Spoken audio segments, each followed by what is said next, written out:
Hello, my beauties. Welcome. Changing out my earrings from the boring ones, kind of dull, to something brighter. Though I don't know if it goes with the pink. How are you guys doing? It's Viv here, and welcome to my channel, Yoga Bliss Dance. And I rarely explain why it has that name. The name might change. So it's Sunday and it's around 3 o'clock, and I am so glad you're here. And I'm going to tell you in 1 second what we're gonna talk about. Okay. All right. I like these. I like these better. So yeah, welcome, welcome, welcome. All right. So if you're new to my channel, I teach meditation and I do holistic stress coaching and also do group programs. And I'm really glad you're here on this Sunday. It's pretty warm. I'm in my tank top and my natural pits, and I hope you're comfortable where you are as well. What a day. So, I am back in the US. For those of you who haven't seen like my last couple channels, I'm enjoying being back generally. That's a general statement. So say hi as you come in, all right? And if you're a regular here, you know that. Just nice to get a greeting. And yes, it's weird I'm showing at the bottom, but I'm there. Okay. And let me know you can hear me and all that stuff. So my background is as a yoga teacher, meditation teacher, and before that I was an art professor, and that's overall it, all right? Let me get to my notes, which I have in another tab. So today we're going to talk about the stress that we can have as women in friendships, in our female friendships specifically. That's what I want to share, and I want to know. I really do want to hear from you as the women watching this. Just a bit as I share my story. I'm going to tell you a story. I do want to know your opinion. Okay. And hang on, where is my water? All right, I have some water that with lime in it, and I will be right back. I want to get something to drink. We'll be here at least a half hour. Let's see.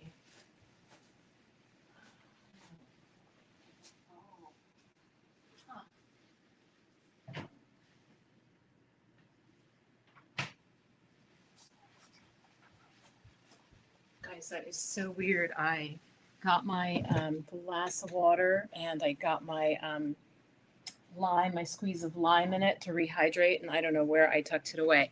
So, hey, Mama Magic, welcome. I'm going to put you up, and I'm trying to decide if I want to just.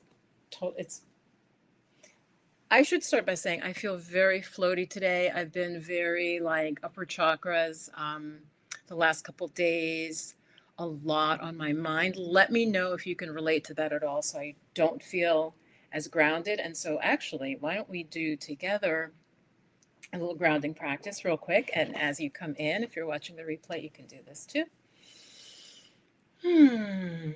Welcome to those of you that are here for the live. So go ahead and separate your feet. And I am in bare feet, which is nice and comfy because it is, like I said, pretty hot here. Though my apartment stays fairly cool because I'm in it's almost like a tree house. I'm surrounded by trees. Go ahead and feel the bottoms of your feet. Lift your toes up. Take a deep breath in and breathe out through your mouth. Slowly and relaxing your toes down.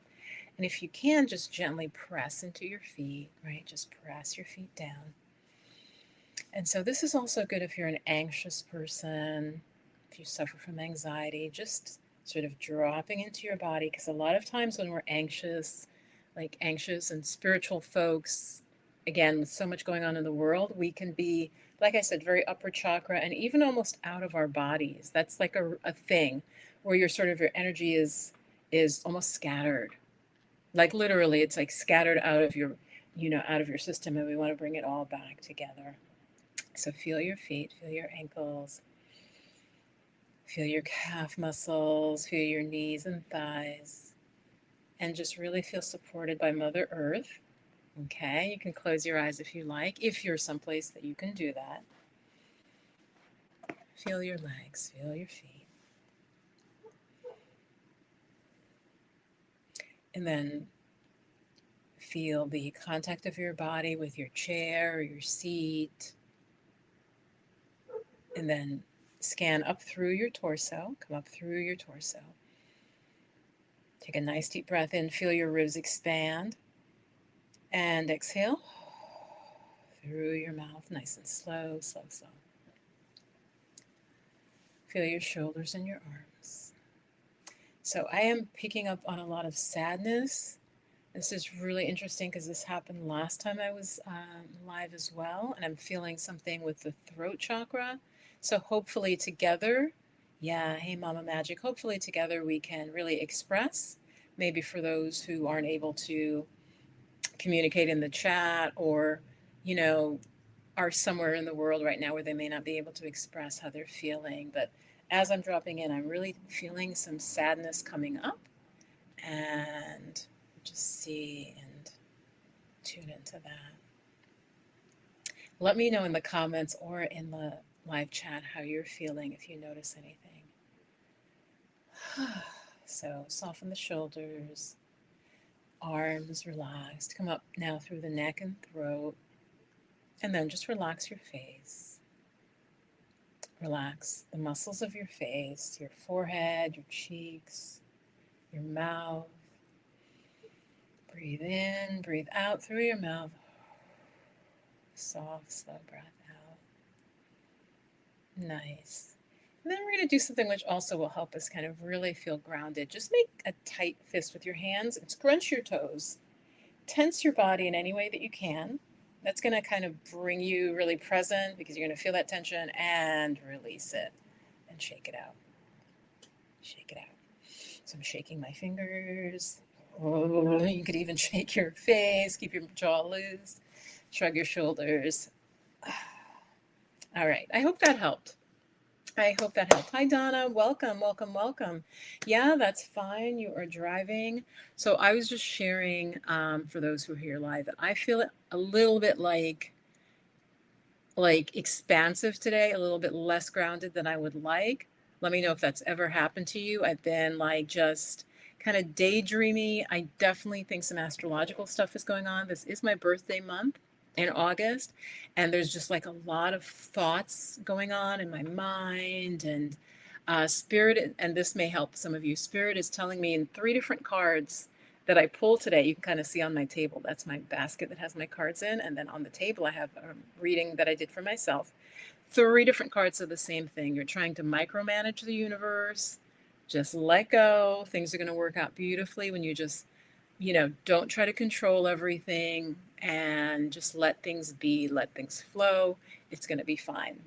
All right. So that's what I am getting as my message today. So yeah, very grateful for those of you who are just joining. So we're going to talk about female friendships. I am going to tell you a story, okay? And I want to know, okay, it's going to sound, I know it's going to partly sound silly, but let me just say a little bit first, right? So when you think of friendships, you think of a space where you feel safe, where you feel supported, especially, right? Where you feel supported, where you feel like you can go to your friend and get their backup, right? Like,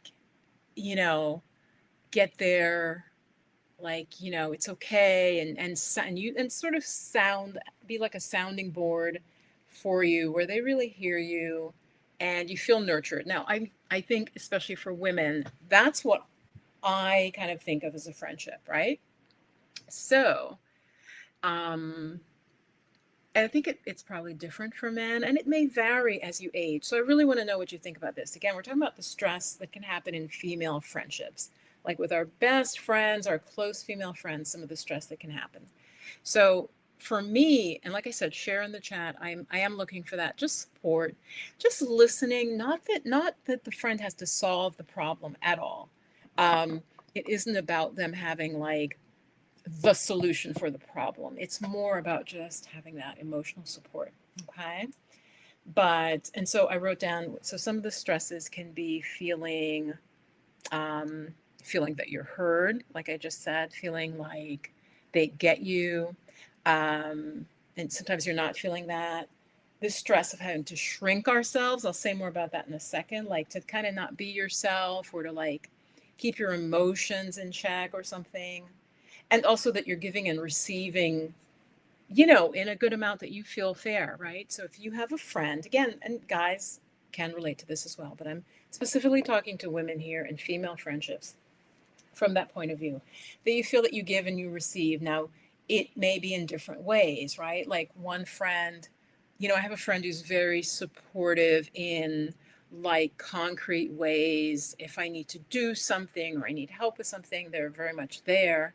But they may not be super like, if you want to talk through a problem or talk about something, they may be, that's like not their forte, but you still feel like it feels balanced. Okay. So let me know if you're with me on that.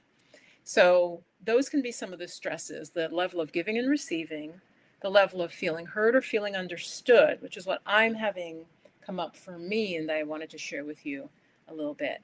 And also having, like I said, to shrink ourselves. And so for me, right now, you guys, so you know that I um, am looking to expat, to live abroad, and that's something I've wanted to do for decades. So this is not new, right? It just feels heightened now.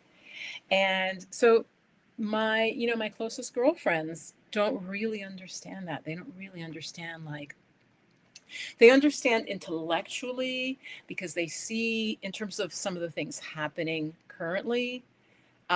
One friend especially can see that, and she's like, "No, I understand why you might want to live in a place where there might be less of certain things happening, right?"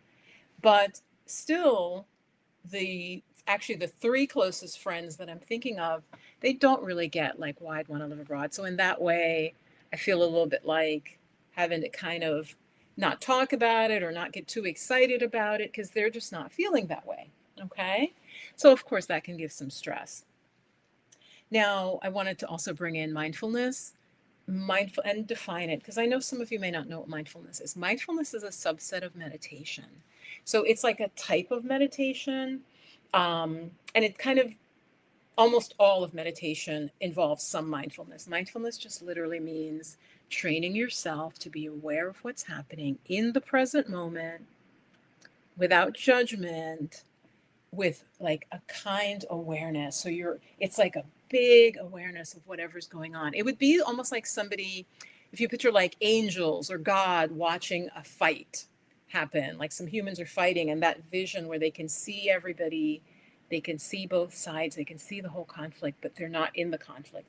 It's kind of what mindfulness is. Okay. Let me know if that made any sense, that definition of mindfulness. Again, it's awareness of the present moment without any preconceptions, with a kind of kind awareness and a clear seeing. It's like you're really seeing what's happening without preconceptions.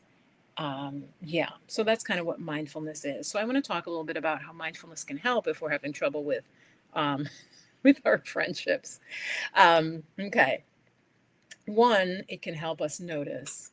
Like if you get triggered, and again, really share in the chat, if you get triggered every time, it could be your partner says a certain thing or calls you out about a certain thing or complains about something. Um, training yourself in mindfulness will help you to notice that you're getting triggered. So you're a little bit more, you're aware of, as it's happening, like before anything happens, you're aware. Another way that training in mindfulness helps is you notice where the stress is in your body. And hey, I think some folks dropped off and then came back. There might be some internet issues. But you notice where stress is in your body, which is really, really helpful. It's really helpful, um, especially for women, because for many of us, we hold stress. Where else would stress reside? We somaticize it, we hold it in different parts of our body. So we'll do an exercise for that, just to tune into that. Being mindful will help us also express our needs, which I'm going to share with you. I was expressing to this friend. I want to, like I said, get your feedback. And then mindfulness also helps us listen more deeply to what our partner, our loved ones, what they say. Okay. So those are like four big ways that mindfulness can give us basically more space. So guys, this is what happened. All right. So I want to know what you think. Um, it's just a little story. um, so three friends. Two of the friends are a couple, and another friend was speaking to one of the women in the couple. It's a female couple, and was like, oh, I want to hang out. I want to go out to dinner to celebrate something. And they say to a mutual friend, oh, and I'm gonna invite Viv, or I think they even say you can invite her if but I think yeah, I'd love for her to come, so that's fine. So and the event is the next day. All right.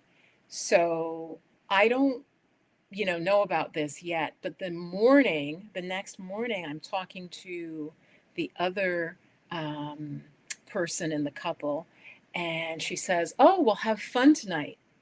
Have fun tonight with dinner. Hope you all have a good dinner tonight." And I'm just like, "What? Wait, I'm having dinner, right?" And because I am an anxious person, which is what got me into meditation, right?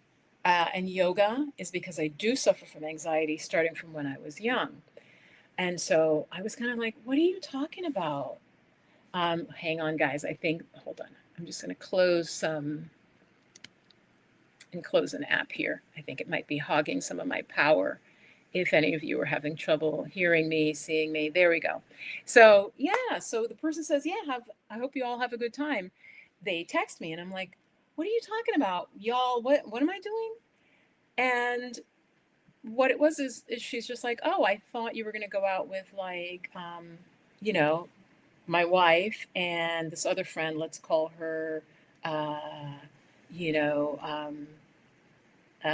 let's see, let me think of a good name. I'm just going to say April. It's just really simple. And I had an old friend from way back in the day named April. So yeah, I thought April and you and my wife we're gonna all hang out to celebrate this thing. And I was like, oh, okay. But nobody's told me. I didn't know that. And so I reach out to the person whose celebration it is, and I'm just like, hey, this has happened before. It's like the second time this has happened where I hear that I'm kind of expected to go to something, I'm expected to be there, or I'm invited, but nobody invited me. And this is all by text, and the person's like, oh well, I'm inviting you now. Yeah, you're invited. And I'm like, okay, but just please, like, if you're inviting me to something, just tell me. Don't leave it to this other friend who actually has some dementia. So basically, there's one person who thinks I'm coming who has dementia, who mentioned it to, her wife. The wife then tells me, "Oh yeah, you're going to something I heard," and the person whose celebration it is didn't invite me. And so when I just say to them, "Hey, it's just confusing, and it makes me feel weird when I hear I'm going to something that I don't know about," and they were just kind of like, whatever. You're invited now, and I'm like, I'm invited because I called you. It's the morning of, and so in a couple hours, where are we going for dinner? And I felt like this friend, who's, like I said, whose celebration it was, really wasn't hearing me, and tried explaining it different ways. And April, so let's call her April, as I said, her response is like, oh, I can't control what other people do, meaning this other friend mentioned it to you and I can't control them. And I'm like, no, no, no, it's not about that. It's like, you say to some folks, oh, I'm going to invite Viv, but then you don't invite me, and then I find out through another person that I'm going to something. And guys, just let me know if you follow what I'm saying. It just feels really weird. It feels, one, like it's assumed that I'm doing something, and yet nobody's told me, nobody's actually invited me. Like I said, I only heard because a third person's like, "Oh yeah, I thought you guys were all going to hang out tonight," and I'm just like, "What is this?" Like, and again, it's the second time this has happened, and so the friend, April is just like, it's they weren't, all I really wanted, you guys, was like a simple, like, yeah, I'm sorry, that is confusing. Because yeah, after I hung up from, let's call her Mary, I forgot to call you. So yeah, and Mary has dementia, so you wouldn't have counted on Mary to invite me, right? And she wasn't told, you do invite her. Why don't you call Viv and tell her, right? So I'm just like, this is so, it's confusing, it's convoluted. So guys, let me know in the chat if you follow what I'm saying. How would you feel if that happened to you, where you're just like, you keep, it's almost assumed that if some friends are told something, they'll tell you, or you'll find out somehow. And just makes me feel like I don't have any like input in what's happening. And so yeah, the friend, April, just doesn't get it. She's just like, I can't control people. And I'm like, it's not about controlling someone from telling, their partner about an event the next day. That's not the issue. The issue is I'm finding out about something that I'm invited to from just accidentally, not even being invited, but just like accidentally in passing. And it's that very night. So, guys, let me know if this makes sense. So, this is what I mean about when I tried to explain to the friend, and I really just wanted them to be like, yeah, no, I get that. That was confusing. I simply forgot to call you or whatever. And yeah. But instead, it's this back and forth about how the first response was like, I can't follow your rule. And I'm like, you mean the rule of inviting, if you're going to invite me to something, to actually invite me? Like, literally, that's what I'm saying. And they're like, yeah, I can't follow your rule all the time or something. And it just feels like relationships, and this is why I really want your feedback. Relationships, I feel like between women can be very emotional and very like dramatic. Now, they're less so as I'm older, but I'm just saying, do any of you have that? And again, please really do comment even after the video. Those of you in the replay, once the video stops, let me know. Do you ever feel like with some female friends, it's like there's either a miscommunication or that you just don't feel understood? And then what do you do? What do you do about it? Now, having said that, you guys know, some of you may know I came back because I needed to get some medical stuff done, or I literally would have very likely just stayed out of the country. I was in France and I hadn't determined, I was bopping around basically. I hadn't determined where I'd want to stay for a year or whatever, right? So I came back to the US and then did have a show scheduled, which I literally was thinking of canceling, and there was months enough lead time. But I decided, okay, I'm back. I'm going to do all the health stuff and I will do have the art show and all of that. So I am here. Donna, thank you. And I know you're driving. Let me see. Donna says, very presumptive of your time, pure communication. I definitely would have stayed home. Well, and actually I did, because I was having some intestinal, and that probably made me cranky too, Donna. Thank you for just saying.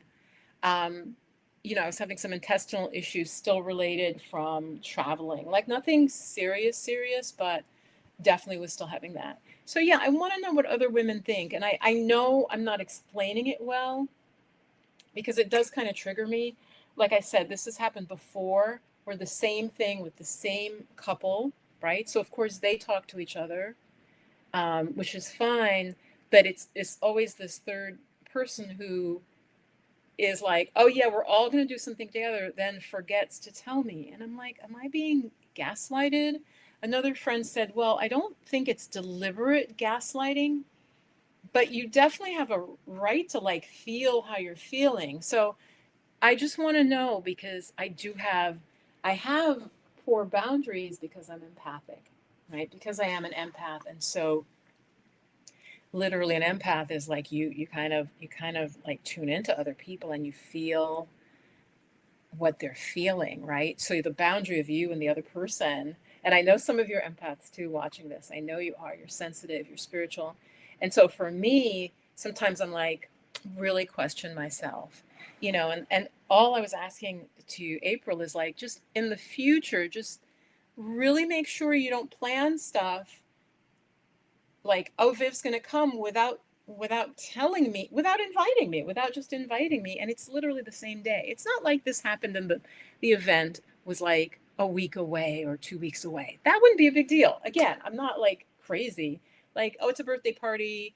And yeah, you just didn't get to inviting me yet. It's literally the next day, and I'm being told by the mutual friend, oh, yeah, have fun, y'all. You're going to hang out tonight. And I'm like, what? So, yeah, I just, and I find, and I mentioned also to some of you recently, a dear, dear friend, and she says that. She's like, we were so close, basically broke off the friendship because one time, she called me and I did not respond in a 24-hour period. And I've shared this story with you because this is like one of my closest friends. I says, I actually think I texted you back within 24 hours, but I was like, I was upset. What you shared was upsetting to me. And I'm sorry if I didn't get back to you because I literally was upset by the text hearing the bad news. Right. And and she made such a big deal. And I apologized, you guys, several times. Again, female friend, female. And I'm like, I had two things happening in my life. Like I had emergencies happening in my life. And so I didn't respond to her call within 24 hours. That became the crux of it that she kept repeating. And I'm like, oh my God, the only reason this stands out to you, my friend, right? And this, like I said, is a dear friend. She may even be watching. I said, it stands out to you because that's not like me, right? She never addressed that. I'm like, usually when my close friends call me, I respond within hours. Okay, and you got to remember, I'm also old school, older people. We're not like texting back and forth, super. It's a different generation. Okay, but I said to her, that typically if you text me or anything's going on, I respond in like an hour, 2 hours, 3 hours. I'm like right back to you. So I'm like, one time you're just, and we're still, the friendship is broken. And I'm like, yeah, Donna. And I'm like, what? And then the friend even says to me, you're the third close friend that I've lost in the last month. And I'm like, really? And I knew about some of the other friendships. And I'm like, well, what's the commonality here? And I apologized several times. But I think also what really would seem to further piss her off was I took a step back within like a week because we were going back and forth. Again, she wasn't hearing me. I was like, I had my own personal emergency, and there were two things going on in my life where I'm so sorry I didn't respond to your text about your mom. It was about her mom. I cared so deeply about her mom, you guys. I would talk to her mom on the phone and kiki, haha, talk to mom. Oh, put mom on the phone. How's mom? And I was like, wow, when I heard the news relating to her, I was so upset. I almost needed time, again, being empathic, right? And I'm like, I'm pretty sure I texted you back saying, oh my gosh, I'm so sorry. I can't talk right now, but I'm so sorry. And so, yeah, this friend, and I still miss her if she's watching, but I don't get, you know, so after about a week of this back and forth and her really just being furious at me, I was like, let's give each other grace. I really was handling it well because I'm like, listen, this is not, we are dear friends. We are good friends. This is not going to break anything. But she kept kind of hammering me. And that's when I was like, okay. And I blocked her because I was like, I need space because I can't, you're literally making me like unable to focus on my work or whatever. And then that further enraged her. So I don't know, you know, yeah, it was hard. It was hard, but I felt like I was being blamed when I was in a situation where I wasn't able to be this like ideal that she needed. So it is, so this is like, I guess this year, two friends where I'm really feeling some friction. One, like I said, you know, and I reached out like three different times, guys. I mean, three times is enough. If someone can't forgive and you've given explanations and reasons, because I know in this case I would have forgiven because I reminded her of the two things I had going on in my life, and she was still just like, well, blah blah blah. I won't give personally what she said, but it's like I literally wasn't a matter of life and death me responding because there's nothing. It's not like there was something I could have done, and nobody had died, but it was something, a serious situation had happened, but my response would have helped her, but it wouldn't have changed the actual situation. So I just feel like female friendships are difficult. I want to know what you think. There are more of you watching than are commenting. You don't have to give, the full details, but do you find that it's like women, our emotions can really get in the way of, I hate to say this, of not being logical, right? But just sometimes we can get so emotionally upset that it can be hard to process. Actually, I'm thinking about, and there is a third person too, where I also was like, give me a little space, because when I find, maybe it's because I do teach meditation, and I am always able to see the big picture, like at least, especially even when things are tense. So I'm like, let's just take a pause from each other rather than like going at each other and blaming and getting angry. Let's just like pull back and just chill. And this third person, who was more of an acquaintance, couldn't do that. As a female, she wanted to just keep hashing it out and hashing it out. And I know I've heard men talk about that with women, they feel like, and so guys, if any guys watching this, I want to know what you think, where you kind of want to just like drop it.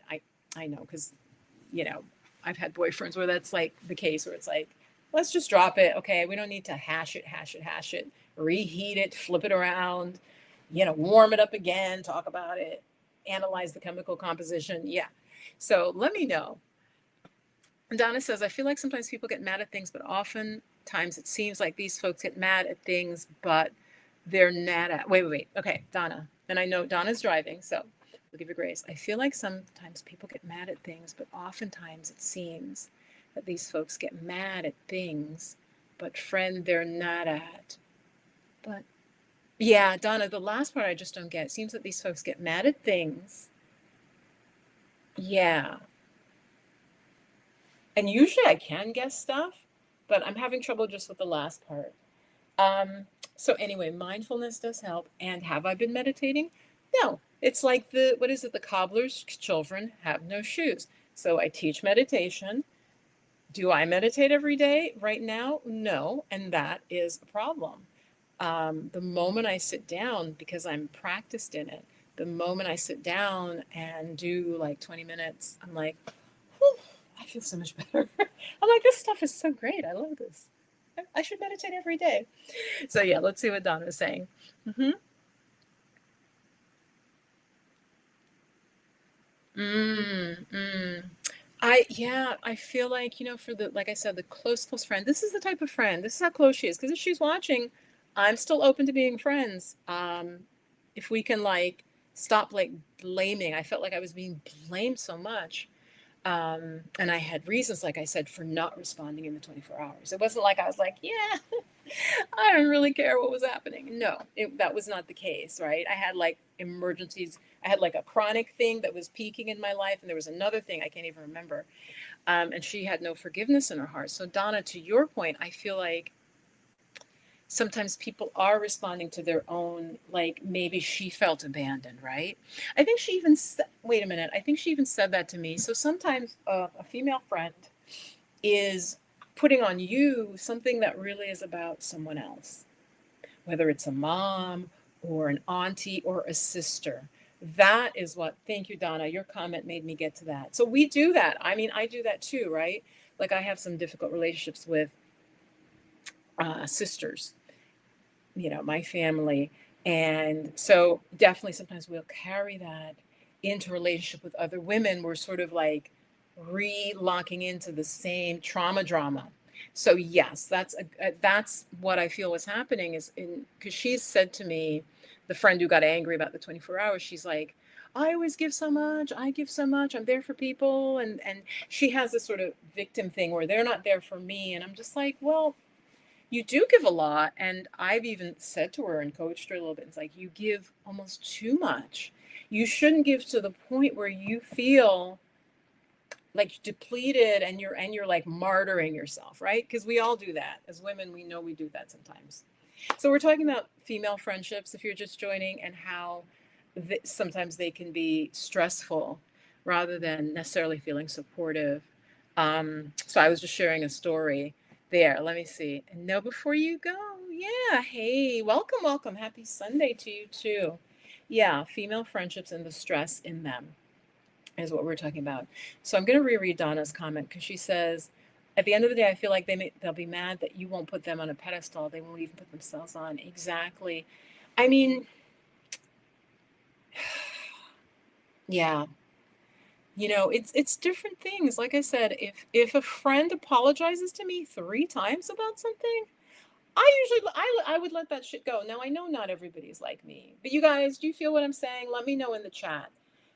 With the dear friend, right? And we'd been friends for years, then we had a gap where we didn't see each other for like 20 years, and then we took up again like we were best friends for like the last say 2 or 3 years, right? So it's a friendship that endured from time when we were quite a bit younger, when I was teaching earlier part of my career, teaching art or whatever. Um, and like I said, I cared so much when she told me what was happening with a family member. I was upset about it. I texted her and then I needed to kind of pull back a little to deal with my own drama. And when I explained that to her, she just was relentless. And so I do feel that, and this is the thing, if the person can't have compassion for you, then they don't have compassion for themselves, right? It's like a mirror. Um, I have something to say, but it's politically, so I won't even say it. But it's like some people in politics, I won't even say who. Hey, glass half full. You know how certain individual will accuse other people of doing something when it's something that they have actually been accused of doing, and right? So it's like they literally confess what they've done by lashing out and saying, "Oh, this person did this and they should be punished." And it's like, really, I haven't seen any proof of that, but I know that you were involved with this and this and this. So you guys know, read between the lines. You know who I'm talking about. And know before you go, it says, if a dear friend apologizes sincerely, I can let it go. Exactly. So this is the type of friend. Again, now this is where women will, you'll totally get what I'm saying. It's the type of good friend when you have nothing to say, but you can call them. Nothing to say, right? Nothing's going on. You're just like, hey, what are you doing? Oh, you're cooking? What are you cooking? Nothing. There's nothing. There's no report. There's no new thing, new insight, right? You just call them because you enjoy speaking to them and you care about them. This was how tight I was with this particular friend who's like, yep, you didn't respond to me in 24 hours. And so, and I'm just furious at you and went off on me. And I'm like, so what do you do at that point? Yes. What do you do? So think you know before you go. I feel like most people would. So it tells me maybe they're very hard on themselves. And even if the friend's like, I needed to take some space from you after we'd gone back and forth for literally like a week, arguing over text, that's when I was like, you know what? And I blocked them and I said, I just need peace because I'm a very sensitive person. I need peace. I'm not functioning well with this like drama. They then accused me of being dramatic and that the relationship has too much drama. And I'm like, you're the one who's like, we can't be friends because I didn't call you in a limit that I didn't even know we had. Again, women. So I'm just telling you the truth. Yes. Do you accept the women watching this? Do you, if a friend apologizes, and again, not something they do chronically, and like I said, this friend, the only reason she was upset is because I'm like, it stood out to you that I didn't respond to you, which tells you I respond every other friggin' time for years, right? Um, so yeah. Donna says it's also funny to me people in our generation are so hung up on phones. People are always on me about not answering my phone, but the urgency of it just kind of irks me sometimes. Donna, I do get that. Donna, I know you're a yoga practitioner, and so anyone who practices meditation or capoeira or any martial art, we're a little bit more like, I don't need to be on the phone all the time. So I do get that. I totally get that, Donna. And I've had people say the same thing to me, and sometimes I've said that to people, but typically it's a longer span. Typically, the friend I was calling April, when I was abroad, I always like to say I'm still abroad.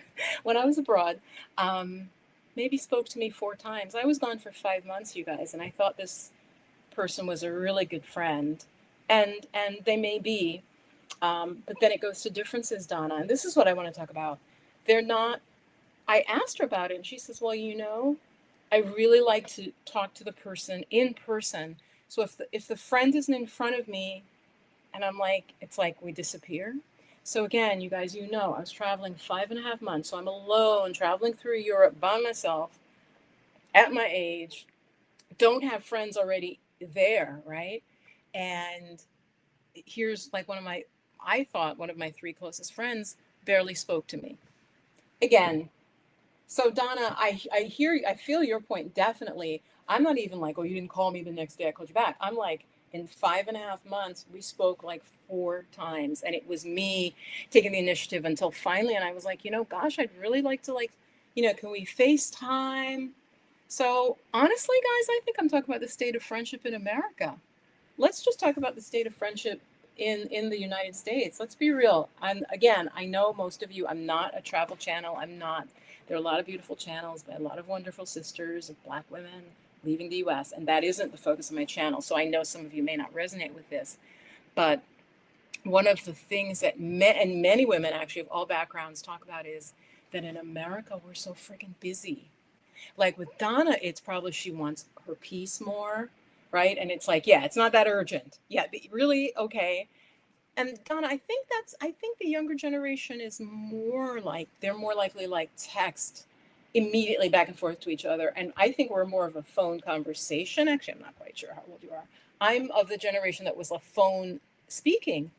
So yeah, it was painful for me as I'm traveling to like have this friend like basically not be available at all because it's like, oh, you're not in America. So, and I'm like, do I disappear when I'm not in America? Because to me, you guys, again, if you're my friend, and this may be unusual, if you're my friend and I don't talk to you for 10 years for some reason, like we lose touch, but we were good friends, we're always good friends. If you somehow we reconnect 10 years later, it'll be like, oh my God, tell me, oh, you got married, what happened? Oh, you moved. Like I have a friend who moved to Mexico, actually trying to reconnect with her. Now to her, she's probably like, oh my God, I last spoke to you, 15 years ago. But to me, if we were close and we had a certain amount of time together, in my mind, you're always a friend. You're always someone I can that I would be happy to speak to, right? If we didn't have a falling out. You guys, let me know what you think about that. So my point is, I think in America, even women, our friendships are just not, you know, we may not give our friendships the time they need. So this is kind of deep. I was really just like, okay, women's friendships can be difficult, but I'm wondering if there's also a societal. I was putting it more on like gender and like the way we're raised and our emotions can clash and we get upset, but I'm really wondering if it isn't the busyness of the country. And sorry to make that point. So a lot of the women who talk about moving to other countries, they mention that they feel like, and I see comments on YouTube, people are like, I lived in this town, I just feel like I don't have really close friends, and now I moved to this country and the people are so warm and they're like, you move to Brazil or you move to Portugal and you're like, oh, you have these friends now that are tight. So I want to know what you guys think about that. Yeah. So Donna, thanks for sharing that. Yeah, the urgency of it just kind of irks you sometimes. I totally get that. Hmm. So Donna, I would say for you though, goddess, maybe just be really clear with people. Like the girlfriend of mine was like, you didn't respond to me in 24 hours. I'm like, we had never spoken. You and I had never spoken about 24 hours being like a cutoff or like where did this come from? So Donna, maybe for you, if they're close, if they're people you care about, just be like, yeah, typically it may take me a couple days to get back to you. And you don't even have to give a reason. Do we have to give a reason, guys? When this type of friendship goes awry, it can be distressing. Yeah. Because yeah, it was that type of girlfriend friendship where you just are like, hey, I just went to the supermarket. I'm gonna make cookies. They're like, oh, just stupid shit. Oh, yeah, I twisted my ankle. Oh, yeah, how is your ankle? Did you go to the doctor? Blah, blah, blah, blah, blah. Those type of friendships where you could just talk about nothing, you can just shoot the shit, right? Those are important friendships. And so I wouldn't break them like that. I don't understand why someone would have to have a friend in front in order to stay in touch. I know, guys, especially and again, now, well, I'm being very frank with you. This is someone who seems to enjoy my company. It's not like I'm like trying, they've given me like the cold shoulder, and they're like, upon first meeting me, that came to like my art. I had the art open house like in my studio downstairs, and they were like, we were both into certain things. I won't say what, but we're both into certain topics. And it's like, oh my gosh, you're going to call me, right? I'm like, hey, I'm going to call you because we have this overlap. I'm so intrigued. And of course, yeah, they've been busy. I don't need to talk to them every day. I'm not like that. Or even, I'd like maybe twice a week, once a week. Is that too much? If I think somebody's a good friend, I don't think once a week to talk to them is too much, right? But maybe I'm demanding. Maybe I'm demanding. No, before you go, you were dropping gems today. All right. Yes. Yeah. Because to me, especially if I knew my friend was going alone, travel, I'd be like, where are you? Where? Okay, you okay? Did you lock your door? I really would be like this. Okay, how's that neighborhood? Who, like, I would just be like, okay, just let me know you're okay. So yeah, maybe I do have high expectations of my female friends. Um, hmm maybe I do. But I know that, like I said, if a girlfriend of mine were traveling, first time traveling solo, by herself from place to place, country to country too, and I'd be like, "Yeah, you okay? Let me know when you get there." Not every single thing, but if she were having any trouble, I would be like, "Okay, call me, let me." So maybe I just need to tell people, "Look, this is how I am as a friend." With that type of friendship, it's like yesterday whenever we talk. Exactly. See, no, you and I actually haven't. Oh, yeah, it's a friendship where you did, like, say you went to school together and you were tight friends then, or you had some experience. One of the friends I'm talking about, the one who I want to reconnect with, who's in Mexico now, we went to an art colony together where everybody lived together for 30 days, you guys. So 30 days in an isolated place, right? This is an art residency. Maybe 50 artists, I don't remember how many. And we were like in a rural area on a campus. It was just us.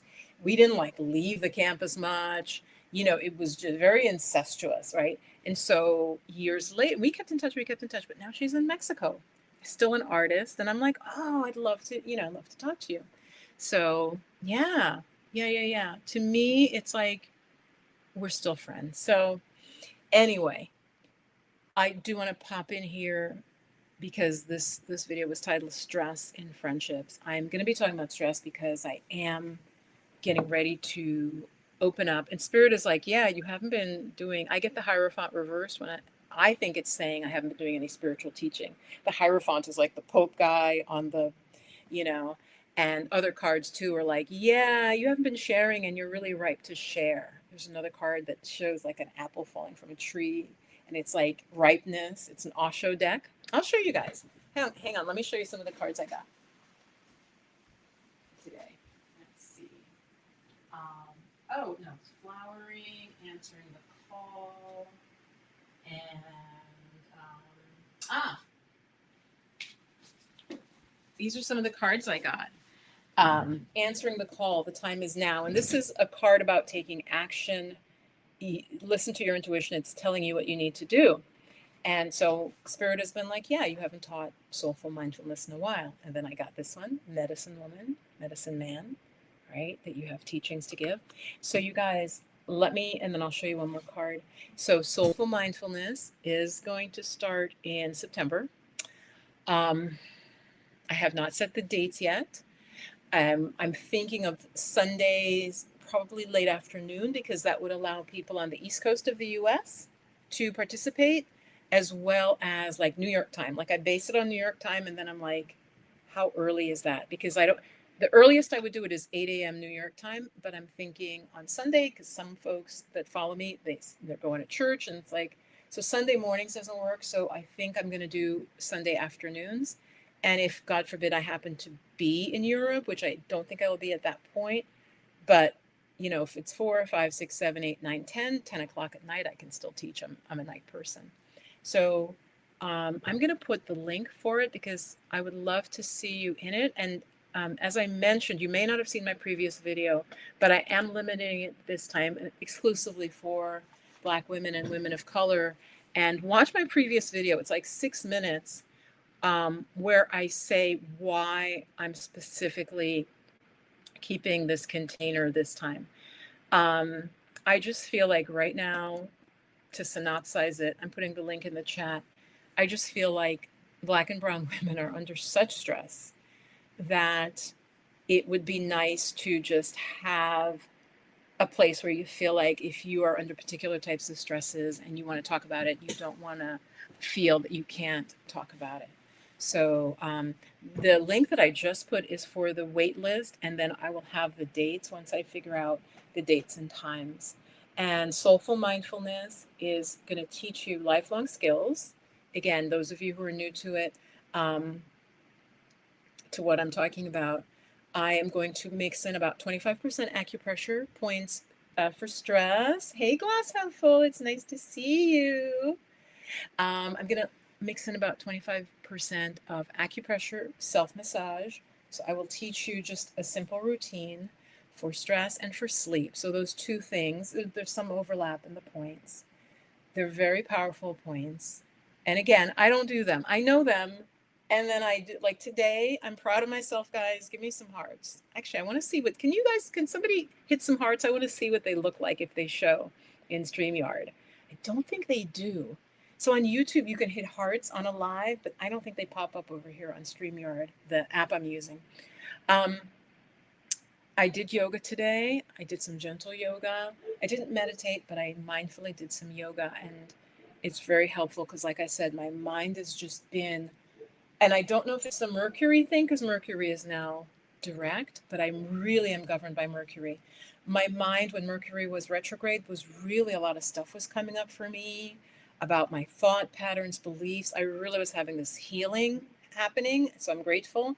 But now that Mercury is direct, my mind is like, you know, so obviously I need to sit my ass down and meditate, which is why it's important for me to teach this, because when I teach it, I do it. So welcome. I see some folks joining. Welcome, welcome. Two things. One, I feel a little like upper chakra today, a little bit ungrounded. I was showing you some cards though that I pulled, which are like, yeah, you're supposed to be sharing. This flowering card is actually, I think it's the Queen of either Cups or Pentacles. And it's basically like you're in your fullness, you're tapped into your Venus energy, and you're supposed to be sharing and just letting like um sharing your gifts with the world because you're flowering, like you can just drop blossoms everywhere. That medicine woman card, which is the same thing, basically teaching, you should be teaching and answering the call, like go through the door. So yes, so that's why I feel like spirit is like, yeah, you need to go ahead with that course, with that program. It is an 8-week program. I teach it via Zoom, I teach it live. And so I'm going to just hold a container for Black and brown women and who are wanting to learn skills. Like, so we're going to meditate. We're not going to talk. It's not going to be like this with me talking a lot. I will come in, talk about what we're going to practice. We'll share, again, depending once we're going through the weeks, the 8 weeks.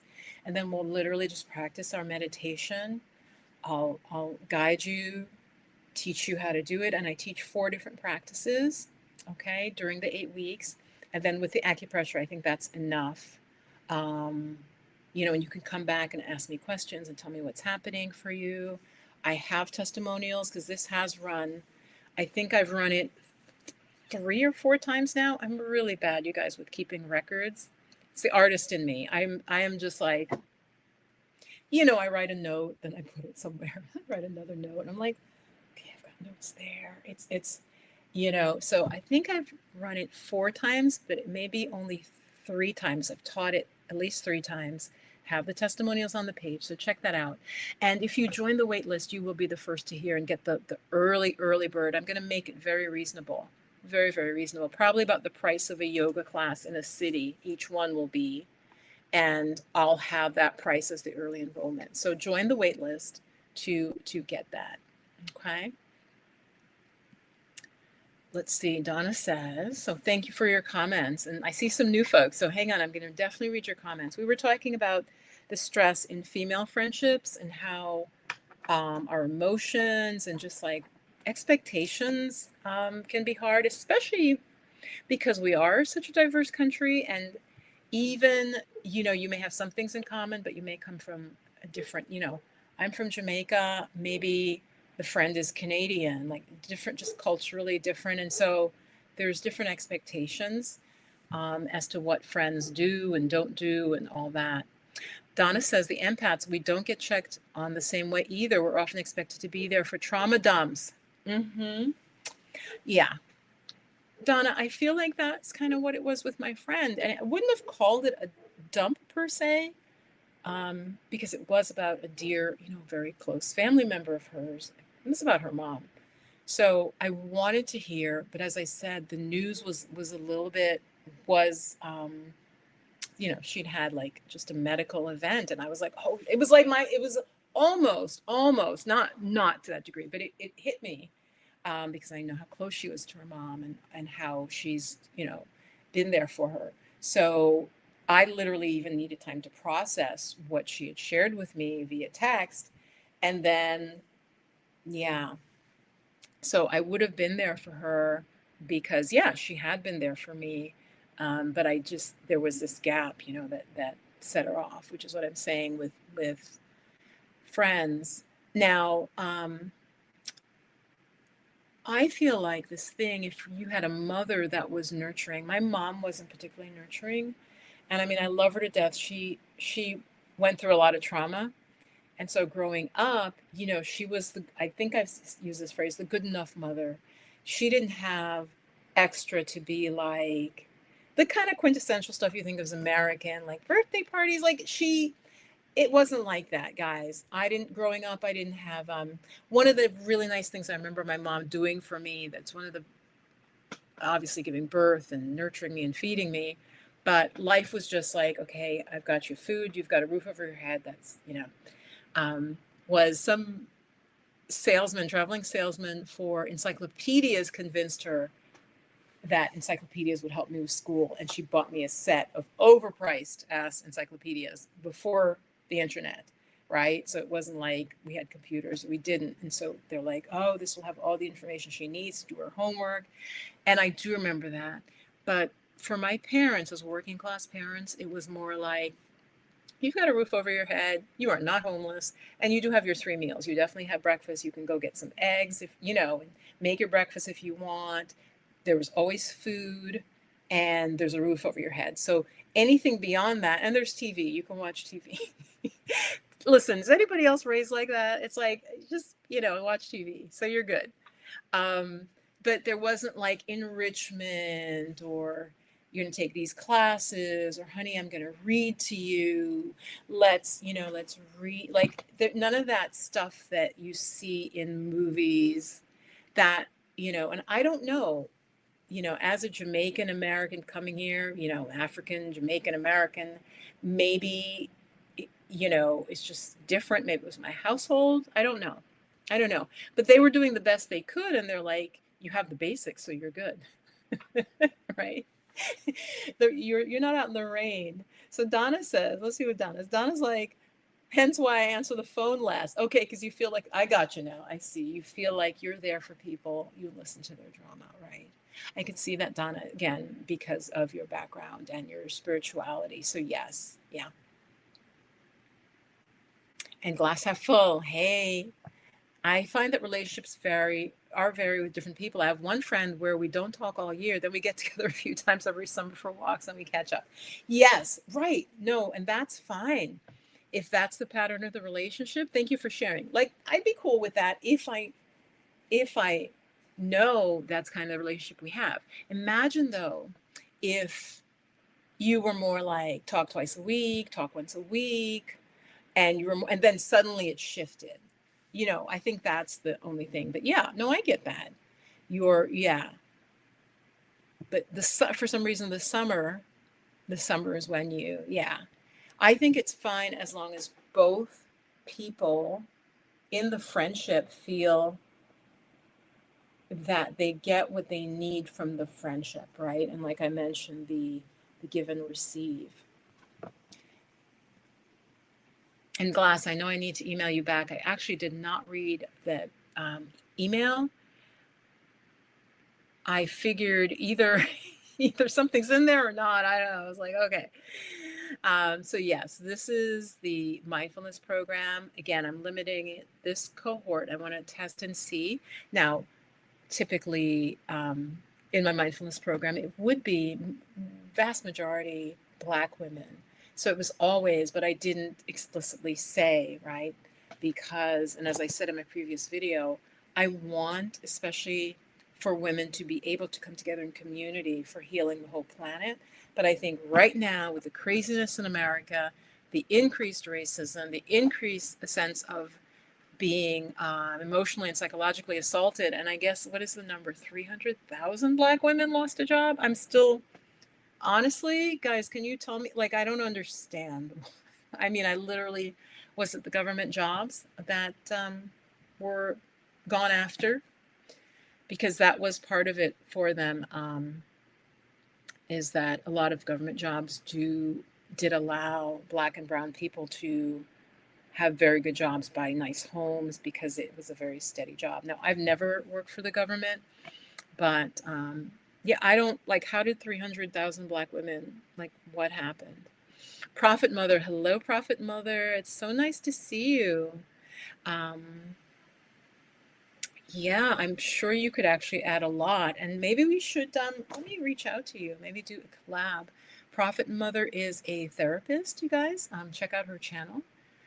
Meditation for your next chapter, but she does coaching as well, and she is a trained therapist. While I am a coach, a yoga teacher, trained in meditation, trained in yoga for decades, but I am not a, like, mental health. I what I do is like coaching, but so do check her out. Check out Prophet Mother, um, and her last name is Prophet, which I'm like, that's so perfect. Like, I'm Williams. So it's Will I am. I don't know. And it's funny because Will is very important in my life. Um, let's see. That's a good point. Okay, you guys are talking to each other. Okay, I missed something here. Empathy. Oh, empaths. Yes, got it. I got it now. Empaths were open, so we often just feel people's pain, their emotions, especially if it's a strong emotion. We're gonna like literally feel it in our body. Like, so an empath might suddenly feel angry for no reason, nothing to do with them. It's not like some shadow thing coming up, but it's like somebody came into their presence. Maybe you even just passed by somebody. Now that's not good. I don't think I have that, like, much problem with the boundaries. um Though, and I mentioned this before, let me know if any of you have felt this. When I'm walking in New York City, sometimes, and it is often, if I have meditated, I am a little bit open, okay, and I haven't really like regrounded my body, and I'm kind of upper chakras. I'll get, and it's weird to talk about, I'll get this itching in my legs, you guys, like something has attached to my legs. It'll just feel itchy, where I didn't feel that when I was in the house. It's more when I walk around, and it's not that I don't see dead people or anything, but my sense, when I thought into like, what does this happen? It's, think about a city like New York, how many people have lived and died there, right? And so it would be the lower half of my body, this itchiness that wasn't like a real itchiness. It's hard to explain. And the very first time it happened, I think I was like, I don't know what this is, right? And it dissipated once I got back inside my home, which was fairly clean and clear spiritually. I then would take a feathers. You guys have maybe seen them, like that, like you've seen like somebody doing like smudging, and they may use a bunch of feathers together. So I would literally just run down my legs with the feathers and incense, and the feeling would go away. So it wasn't a literal itching for like a bug bite. It was, I had, yeah, things were like, and I do think it's like, spirits that haven't like gone on. And so that can happen. And that only happens to me uh in cities, and only if I also am very open. It wouldn't happen to me all the time in New York, because then that would be really weird. So yes, yes, yes. Hmm. Welcome. I'm just putting up everybody's different comments. Yeah, so check out Prophet Mother, definitely. Prophet Mother, if you're still here, where did I just see you on Rashida's channel, or were you on Stephanie's channel? I don't remember whose channel you were on. Yeah. Yeah. Donna says, also I can tell you can't see the hearts. Okay. Yeah, they don't come through on StreamYard, this app that I'm using here. They don't have a way of picking that up. I would have to literally go back to YouTube, have that silent, and if I were looking at myself on YouTube, I could see the hearts. In women's in women's friendships, misery still loves company. Oh, I needed this. Thank you for like just kind of sitting in circle with me. I've definitely seen that, Namaskar. I That was more when I was younger, and I do think there's power to that in women's friendships. Like I said, I think more if you're friends with a man or you're like dating, men tend to more want to solve the problem. Or women who that's kind of how they think. They're like, okay, this is what you need to do. Women talk for the empathy and the support, like the emotional like support. So I do try to be aware though if it's getting too like miserable. Namaskar, because that can definitely be the case. I'll give you an example. Like I have some friends who they get really down, and then the conversation becomes, like, oh, you know how it is. They always do this, or this always. And the minute I start hearing always a lot, the minute I hear always a lot, and it's something negative, Louise Hay says, you don't have to say it out loud, but you say in your head, not for me. Oh, you know how men are. They're all like da da da da da da da. You can nod your head or listen, but just be like, not in my life, right? So you have to like negate. Just say, not in my life. So yes. So there definitely can be misery for sure. If I feel that, like the friend I mentioned, and some of you can relate to this, for some reason dementia has been part of my walk on this earth, dealing with people with dementia. And so one of my dear friends has dementia, and I was saying, yeah, and my dad had dementia also. So it's something I'm very kind of tuned into. And because of the dementia, this person may go back to old memories, and they may go back to old sad memories, right? Sad memories. And so in that case, I'll really specifically try to I don't know what that's called. Prophet Mother would know what that's called. Like redirect them to like, oh hey, is it cool where you are? How is the house? Is the house warm? And that kind of break them. You guys, give me a yes if you know what I'm talking about. Like break them from. So you can do that. The person doesn't have to have dementia. You can just sort of subtly change the topic, shift it. Sometimes I'll even say it's, and this is a little obvious, but I'll say something like, "Oh, what'd you have for breakfast? Did you enjoy your breakfast?" Something to kind of get them out of that. They're in a hole and they're stuck and they're going around in the hole, and you're like in there in this dark place with them. And I kind of try to like, or how's your kitty cat, something, how's your dog Russell doing, is he chewing up whatever, right? So I do stuff like that to try to, yeah, no, you did, glass half full, you did. And you know I haven't opened it yet, so thank you. If it needed a specific response, I just hadn't opened it yet. Yeah. And so you, after you got back from Mexico though, so yeah, how is that going? Oh, it was Black Sit. Okay. The one I left out, Prophet Mother. Yes. I love Black Sit Global. It's just interesting. Krishana and I have some interesting overlaps. She grew up in the Bronx. I grew up in the Bronx. She has talked repeatedly about how she was drawn to New Zealand. I used to be really drawn to New Zealand, which is weird. Like two Black girls growing up in the Bronx, and I'd be like, New Zealand, I got to go to New Zealand. And this was before Lord of the Rings, so it wasn't to do with that. There's a couple other things. there's at least one or two other things that we overlap in. But anyway, she, I think, not in law. Was she a lawyer? I forget, but there were some other overlaps, but with her. But I'm really glad she's loving Portugal. I'm really glad she's, and I am in Black Sit Global. Yeah. Okay, it was. You see, you guys remember better than I do. Mm-hmm. Mm-hmm. Yeah, love Black Sit Global and what she's built. She's built a really, sometimes the mystery is, yes, it is.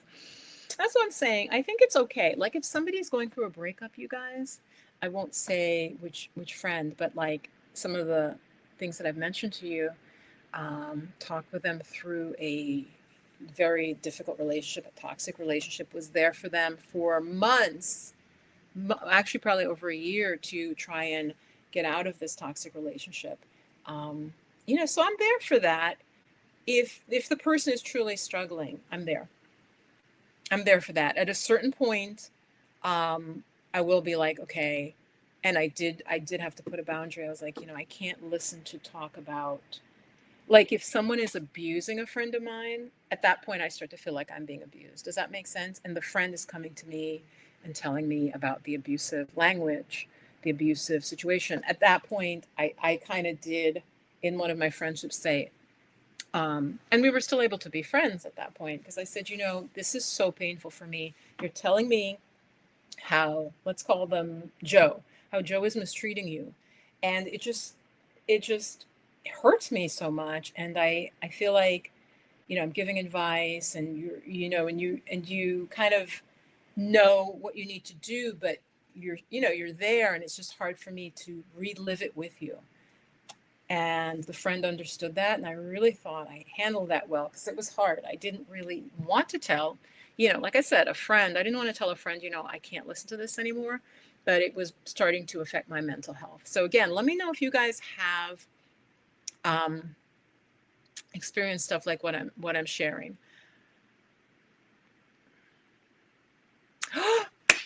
You guys, let's give glass half full. Just send her some hearts. I don't get to see them, but send some hearts her way. You got your temporary residence card, and that, I think you might have even told me that.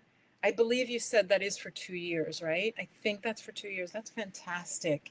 You did tell me that. I remember now. Because with these lives, I'm talking. Sometimes I have my notes written, and different people are coming in. But yeah, congratulations. This was something she really, really wanted.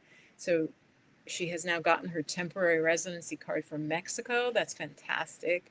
Um, really happy for you. Yes, I do remember you had shared that. I think that's fantastic. Okay, wait, that I thought you could consider. Oh, yeah, maybe definitely a collaboration. Absolutely. She has that background. Absolutely. Yeah, Prophet Mother, I think it would be very, very interesting because you said something, Prophet Mother, on Black Sit that I really appreciated. I think, this is why I think it was somewhere else. Someone was trying to get you to do more. Someone was trying to get Prophet Mother to do more. And you had a very good boundaried response. You said, this is I'm doing as much as I can comfortably do. You definitely set a boundary, Prophet Mother, that, and you said it very nicely. And it was an I statement, like and I thought, whew, you basically were like, I'm not going to wear myself out. I think you were being encouraged to do more YouTube, if I remember right. If I remember right, Prophet Mother. And you were just like, this, or do another Facebook group or something, and you're like, this is what I can offer that I feel comfortable with. And I thought, she's got great boundaries. Right? I really like that. I definitely like that. So yes, we should reach out, and I absolutely would consider collaboration. Namaskar says, we also have to be careful in validation that we aren't enabling. True. And that's the joke. Do you guys remember, there was this meme? I think a woman literally had like a hammer in her head. It was this meme. It was like they put like a fake hammer in her head, and this is it. She's like, I don't know, I've had this headache for like 3 months and I can't figure it out. And you see this big hammer or whatever in her head, something. And there's a guy and he's like, but I think, and she goes, no, don't interrupt me. Tell me that you know what I'm talking about, right? And he's the man is just literally trying to be like, no, you have a hammer in your head. Like you have, there's a reason. And she's like, no, she won't let him talk. And she goes, I just feel so like out of sorts. I just feel, and it was hilarious. This was probably 3 years ago. Let me know that I'm not the only one who remembers that. Yes. Yeah, absolutely. Absolutely. One of the things too that you mentioned, Prophet Mother, that made me think of a new offering, an offering that I want to talk about more. You're doing something similar enough in my mind, but it was when I was traveling through Europe for the 5.5 months and I came back, I had a horrible time um, because of layovers and insomnia. And I literally offer now 2 new services. And I know you were offering services. Yes, you were offering services to women who I think are traveling, right? And so mine was literally like, when you can't sleep, literally make an appointment with me. I'll teach acupressure points and I'll lead you in a relaxation. And one's called Layover Lull, which is for helping people traveling to get to sleep. And the other one was called Rise and Go, is a wake up session where I help you if you are, you've had like such bad sleep, whatever, that they're literally points that can energize you, especially temporarily, and then till that night you can get some sleep. So it made me think of some stuff you were offering, but it's different. We're doing different things. But yeah, both of them, one Rise and Go, it's a wake up session, and Layover Lull when you're traveling and you literally can't get to sleep and you don't have anybody to like ask for help. So those are 2 services that I am putting on a new website. Yeah. Yeah. You don't remember that? That's so funny. Yeah, you definitely were like basically like I can't do that, or that is not something that I could um keep up or that I'd want to keep up with. Yeah. But yeah, congratulations. Um can you share what town you're going to be in? Are you going to be in San Miguel Allende or SMA, right? Or Merida? So see, there is some overlaps with those travel channels. I am more holistic wellness, getting into that more, a little bit more out of the more woo-woo spiritual, still there, but getting more into what I think people are willing to invest in ways that I can help, that sets me apart, that's more unique, that's not like what everybody on YouTube can do. Um, oh, yeah, yeah, yeah. Thank you. I think they are because so what happened is, yeah, I landed in New York and at that point I had not slept for 3 days, Prophet Mother, because I was in France and then I had to travel from the middle of France to Paris. And so that night before, I didn't sleep well because I was stressed that everything was packed. So that was one night. Then I was in Paris and then had the flight early in the morning. So that was the second night. And I think the night, it was at least 2 nights. And I arrived in New York. So my brain was fried. I missed my bus, which would have just taken me to my home. And I was like, I don't want this to ever happen to anybody. I shared it in one of my lives. Some of you saw. I literally said I just would have taken my rolling luggage and just lay down on the sidewalk. I was so tired. I couldn't solve the problem of like, how do I get back up to my town? Because it was already like late afternoon. And I was like, oh, I have to find a hotel in New York. And you guys know, finding a hotel in New York on that day, it's not going to be cheap. And so just that feeling of like, if I had had a place to just, maybe, yeah, hotel room or hostel to be in and just had somebody like lead me through like a relaxation, I just realized there's a need for that.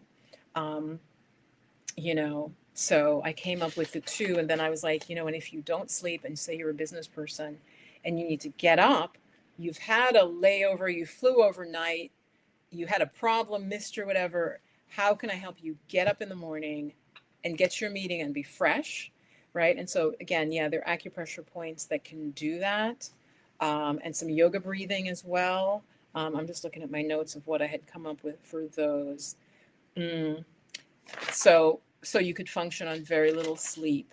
That's the Rise and Go wake up session. So yeah, I'll definitely reach out to you, Prophet Mother. Yeah. So remember them if you guys are traveling and it is on a website that I am setting up because I wanted to keep it separate, not to confuse everybody. So it's a separate website that I'm setting up, and I'll say more about that. My regular website, of course, is intheflowofmagic.com, because I do believe we can live our life in the flow, especially if we have the support. And she says, I will still be in the US for, okay, got it. Okay, for at least another year. Okay, I hadn't realized about that decision. Things are shifting energetically, Glass. I don't want to say, though, it's a subtle sense I'm getting that things are shifting, and there may be a tipping point that gets reached where it might be better, not as good as completely before, but where things don't get as, it's not clear. Energetically, it's not clear which way it's going to go. So I would just advise anyone watching this. Again, I was talking about female friendships and the stress that they can bring, especially if, rather than feeling nurturing or supportive, if they, there's difficulties in them. But I do want to say, in terms of living in the United States, some of my audience comes from the, like, not travel community, but like, should I expat? Is the US still my home?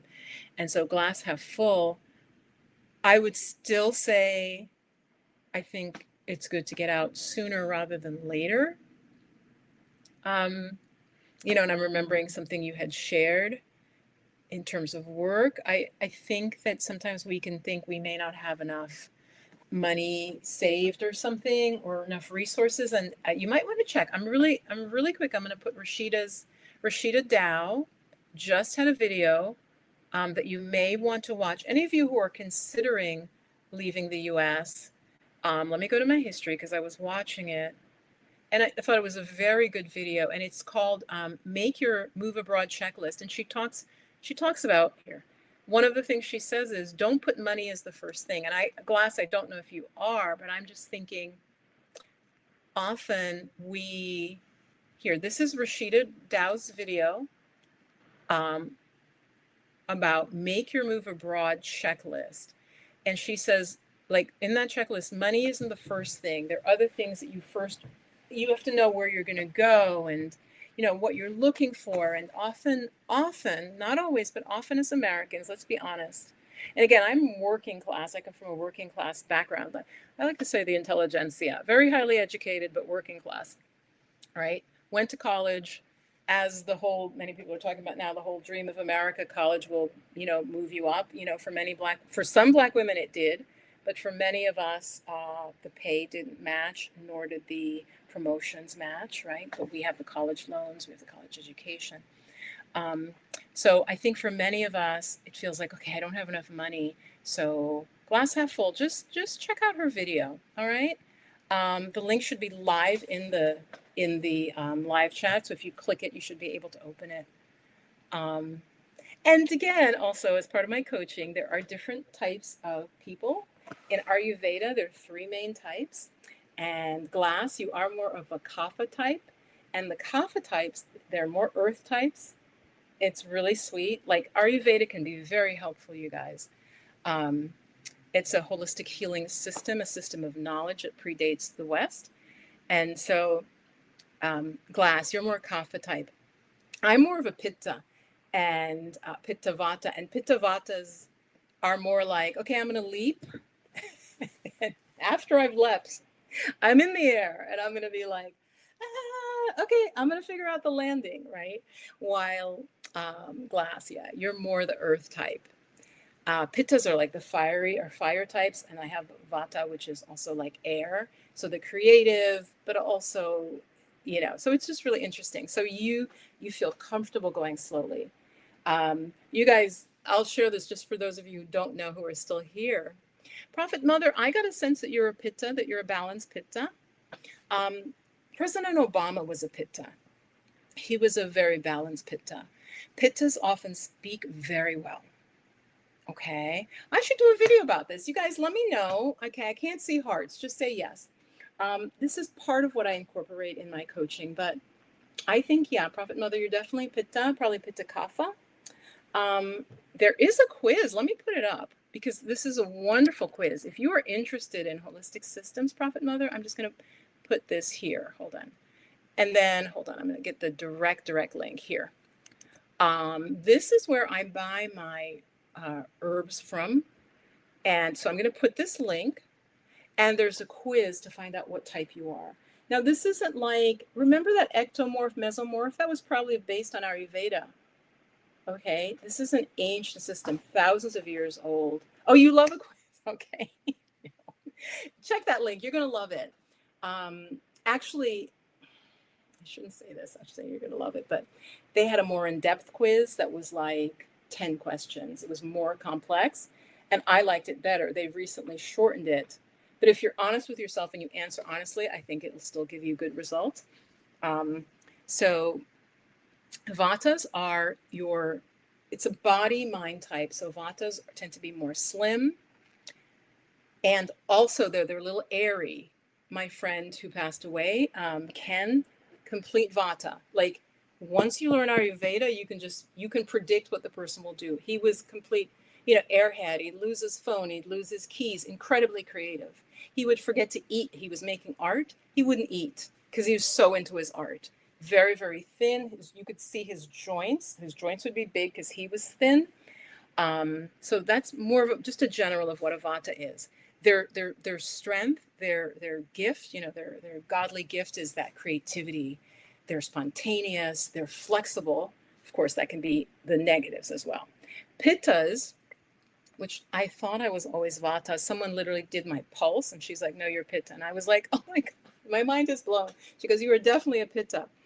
So like I had to rearrange my thought of myself. So the Pittas are more fire. They tend to be driven, ambitious. One of their hallmarks is they speak well and clearly. The negative is they can get judgmental, or they can get irritable and irritated because they're mostly fire. There's another element, but they're mostly fire. So a lot of like your businessman, businesswoman are Pitta types, okay? And then the Kapha types are more, and it's going to sound stereotypical, but like one of my friends I was talking about is a Kapha. She is so Kapha or Kappa. Like I understand her because I've read it and I'm like, that's her. Kapha types are like mostly earth. They tend to be more heavy set, even from childhood. Sometimes the physicality can be deceiving. You can sometimes have somebody who looks like they're one type, but they're not. But they're earthy. Their faces tend to be rounder. There are other things about them that say Kapha type. They tend to like to move more slowly. That's like the hallmark of a Kapha. The same way the earth is stable, if they're going to do something, they tend to be a little bit more plodding. Plod, like plodding, not plotting. They'll do it more slowly. They don't like to be rushed in things. They tend to be more even tempered and steady. And like the girlfriend of mine that I'm talking about, she is such a Kapha. Again, the negative side of that, right? So we all have the beauty of it. The negative side of a Kapha is they can get stuck, because I think it is water and earth, or like literally the elements. It's hard to explain. It's sort of metaphorical, but actual. They're going to be bigger. They're going to be more fat and maybe some more muscle, and they don't like to be rushed, and they can get stuck in the mud where they're planning, but they don't move. They don't take action. Pittas will, like I said, will tend to take rash action, and then maybe have to course correct, because there's more fire in our system. And the same way with Vatas, there's more air in their system. It's literally how you're made. So it's a beautiful system, you guys. This is Ayurveda. Yeah. Yeah. I'll make one. My fear though is I don't want to confuse people with that. I mix my awareness of that, but when I give acupressure points, that's coming from traditional Chinese medicine, which is what underlies acupuncture. So I was trained in acupressure, which is the finger application and the palm application of those points where the acupuncturist would stick a needle. Now, I hate needles, so I didn't study acupuncture, right? But so I don't want to necessarily confuse people with the two systems, and that's why I haven't really talked about it. It's more in my head that I can bring to working with a client. But, I hear you, Glass, but think about, do you really, really, really need another year? And you said at least. So it was so great hanging out with you guys. And I'm going to put for Prophet Mother, this should come to me, assistant, because I know you have a program that's going to come soon. Assistant at In the Flow of Magic is supposed to redirect to my personal email, which you're not supposed to give out on the internet because nefarious folks will totally use AI and grab it. But assistant at In the Flow of Magic should redirect. But I'll also, Prophet Mother, I will check your page, and you probably on your channel page have a way to contact you because the YouTube asked for that, and you probably have filled that in. So it was so nice being with you guys. Like I said, get on the wait list for my program, the Soulful Mindfulness, which is the group program that's going to start in September. And I'll put it here again. This is just the wait list. You're not, committed to anything, but you will be the first to hear, and you'll also get the lowest pricing, the early bird pricing. And again, this run, I am definitely just saying Black women and women of color because, again, just my feeling, my intuition is that some of my audience, especially, is really needing to feel like we have safe space. Given the very specific times we live in. So, yeah. So do check it out. It will be for you. And it's an 8-session program that it's going to give you tools for the rest of your life that you can use, right? That you can use when you're stressed to like instantly. And I even make the promise that in the very first class, and I mean this, the very first class, you're going to feel deeply relaxed. So again, it's for those who are suffering from stress that may have caused you to have a chronic illness, or you're starting to really not sleep well, starting to have different issues, headaches, things like that. This program, Soulful Mindfulness, will give you the tools to help you bring your stress way down. Before I went on the live, I was thinking about it. And if you come in, say, with a stress level of 8 or 9, I believe by the first class with the methods I teach and that we're going to do them, by the end of the first class, you'll be at like a 2 or a 3 stress level. And then if you practice, which I can't make you practice, but if you practice the meditation and the acupressure points even once or twice more in the week, you're going to really, from starting here with your stress level, by the end of the 8 weeks, you're going to be in a whole other place. So do check it out. I would love to see some of you inside it. And so, yeah, join that wait list. And then when I decide on the dates, which will be starting around mid to late September, once I just decide on the dates and the time, I'll let the wait list know first. Any questions for me, you guys? Any questions, comments? Just talking about the complexity of female friendships and stress. So I will be talking more about stress, not every video, but because I'm leading up to my to this program where it's about diminishing our stress. And the stress in relationships was definitely like, that's a timely topic, Viv. Let's talk about that. Maybe next time. Yeah, what would you like me to talk about? So yes to explaining Ayurveda. I did put that link, so you guys, that's totally free. They'll tell you lifestyle tips, and they'll even recommend herbs, but it isn't like just pushing herbs. It really gives you like, this explains your body, mind. I think you even get like a little 6 video course. So those of you who are interested in Ayurveda, I'll put it one more time. It says dosha quiz. Dosha is the word that means type, right? There are 3 main types, and most of us are a complex mix of both. So as I said, I'm a Vata Pitta, so I'm a mix of that artistic, airy-headed type. This is my painting, Prophet Mother, in case you know, I was painting clouds. So that with the Pitta, which can be more driven and focused and goal-oriented, most people are 2 doshas. So you're Kapha Pitta, so you're kind of earthy, but you have a little fire of the Pitta. Very few people are 1 dosha, right? My friend, as I said, the artist one, he was probably the purest Vata that I know. Just kind of extreme, like the stereotype of the artist. Like if there's a piece of paper in front of him, he's drawing on it, he's getting ideas of like, wow, that building reminds me of. It's like he was always in that creative, right? So that's very, very Vata. Um, yeah. Oh, awesome. Awesome. Glasses. Yes. Ah, okay. This is what the quiz said to me. Okay. Pitta Kapha. Yep. Yep. I definitely knew Kapha is one of your main types. Yeah. So you're Pitta Kapha. I mean, you're an educator, you're a teacher. So you're speaking, you're leading. That's kind of the Pitta. And yeah, I could see that. And the imbalance is Vata. Yes. Um, Most imbalances are Vata. What I mean by that, you guys, for those of you who are interested that are still listening, let me explain it real quick. And I know it can be kind of complex. Um, Vata is like when I said to you guys how in New York City, I just wanted to lay down on the sidewalk because I was like, I'm so friggin' exhausted. Vata is when we just push ourselves too far. So even though she's a Pitta Kapha type, which is kind of a fire earth type, but very stable is my sense, the Vata imbalance comes when a lot of our basic things aren't being taken care of, like sleep. If we're not sleeping well, then our Vata gets imbalanced. Food can also affect that. Stress. So that's probably what pushed you into Vata.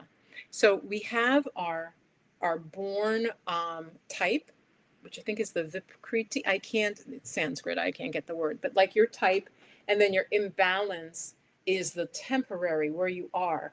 Ideally, we want to get you back to kind of your, your divine nature, like you were created as this type of person, and get you back to that. And so for me, my balance would be like Pitta Vata, like to get me back to that. I also have Vata imbalance. When the mind is running a lot, like I was telling you guys, I'm having trouble sleeping, even though I know points to do, I know teas to make, but I just go lay down and then I'm like, I can, I'm daydreaming. Why can't I sleep? Right? That's Vata as well. When the mind is too expansive. Okay. And there are different things you could do to sort of ground yourself. So, yeah, there's so many beautiful systems that really, really work. So, last thing, the system that I mostly use, as I said, is the five element theory in that acupuncture is based on. Like you've heard of yin and yang, and then there are five changes or five elements. They relate to the seasons, they relate to colors, they relate to organs in the body. And so that's my main system that I'm grounded in. And yeah. All right, guys. Donna, you got Pitta Vata. Okay. Okay. So, and it does give you herbs and tells you what the imbalance is. But your type, I think it's a Vikriti is Pitta Vata. Yeah. So Donna, you probably, yeah, you speak very well. It's just something with the mind, and the speech is linked with the fire element. And that's why I mentioned like President Obama. Oprah would be she's either a balance like Pitta Kapha or Kapha Pitta. Can you see just from what I've told you how, right? Her whole show is her speaking and interviewing, right? So there's the Pitta. And then her physicality, she's a solidly built woman, the Kapha, right? And she's always been fighting with that. So if she took the quiz or she were my client, um, I would guess she's Kapha Pitta, but it might be balanced in her. The businesswoman aspect, remember what I said? Pittas can be very, very good business people because they're very driven, they're very focused, they're very ambitious typically.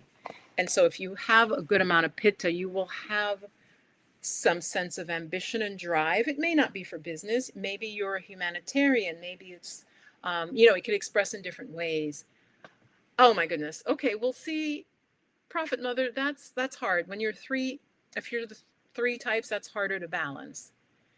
So, or is it, were you Vata most dominant than Pitta Kapha? What's hard to balance typically is someone who's all three pretty equally, because it's like, okay, like depending what's going on, it's okay, what do I do?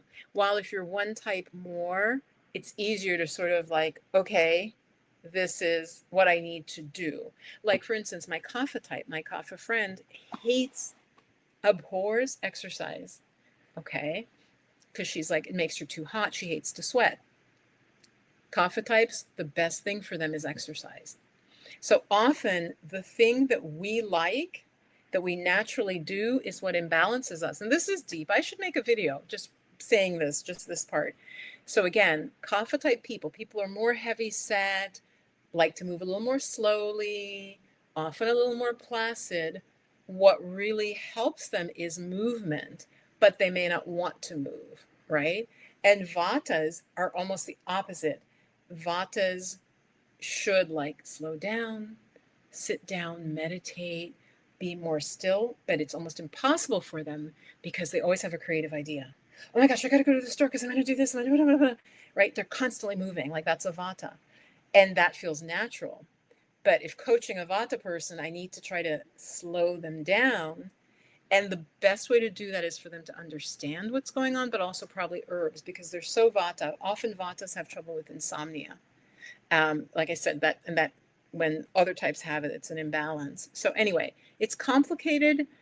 Once you kind of get the types in your head and you know their signatures, it actually can be a system you can really understand. And that's why I like Ayurveda. It's easier to understand in some ways than like the depths of like traditional Chinese medicine, which is very, very complex. And yeah, can be hard to understand. So Donna, so everybody's getting their type now. Yeah, Prophet Mother, if you're all three, then that's tricky. Oh, and I just purchased Discover Your Dharma by Sahara Rose. Oh, cool. I don't know that book. Let me look it up. See, I want to like learn and get stuff from you guys. So let's see. Oh, discover, your Dharma. Dharma, the word Dharma just means like your mission, your like soul mission, your Dharma. It tends to come out of the Buddhist tradition, the word Dharma. So yeah, I didn't know she had a book like that. So I'll look that up on Amazon. I am a big one. Oh, I see it. Discover Your Dharma, Sahara Rose. That's very cool. Very, very cool. So you guys who took the quiz, I should have given you see, this is how I am. I don't think about money a lot. I should have given you my link to the Ayurvedic. Actually, you know what? I don't have it with them. I have it with Amazon. That if you're ordering herbs, let me do that actually. If you guys end up ordering any herbs, seriously, let me get it. Let me do Banyan Botanicals. I do tend to get them from you know who, Mr. Billionaire wedding in Venice. I'm going to take over Venice, which the Venetians were not happy about. I'm just going to give you a link that will get you into, let's see if it'll give me, get link. Okay, I'm going to put a link where if any of you are going to buy any of the herbs recommended from Banyan, you can use this at Amazon, and I get like $1, but hey, it can add up. I'm just giving you a link to get to Amazon. Once you get to Amazon, they will give me credit. Like if you bought I don't know, if you bought something really expensive, a stereo system at no cost to you, I would get a small percentage. So if any of you decide to buy the Banyan Botanicals herbs, which I use, in fact, I'm going to show you the ones that I'm taking right now that I actually quite recommend. One of them is another company, but I should just do a video. I have found this formula very, very good. This is adrenal. Any of you who think that you may have adrenal issues, that would show up as fatigue, being wired, unable to sleep, especially if you're traveling or you've had a lot of stress, again, right? And I'll mention this like in my program as well. Adrenal Nourish, I found it very, very good. It does include ashwagandha. But it also includes another tonic herb that is not overly stimulating. It's strengthening. Eleuthero. Eleuthero is sometimes called Siberian ginseng. Very, very calming and strengthening. So yeah, Siberian ginseng, and ashwagandha and other herbs, some for the mind. Go to kola. Licorice, which harmonizes herbs. So often good formulas will have licorice in them. And ginger. Ginger is like a little fire spark that brings all the herbs together.